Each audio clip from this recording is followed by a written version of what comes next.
மெதுவாக கதவு திறந்தான். காற்றே உன் பேரை கேட்டேன் காதல் என்றான்.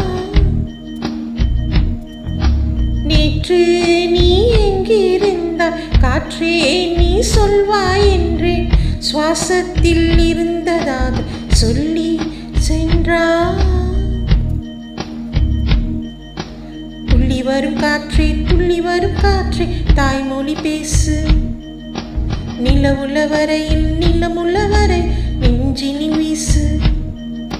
துள்ளி வரும் காற்றே துள்ளி வரும் காற்றே தாய்மொழி பேசு.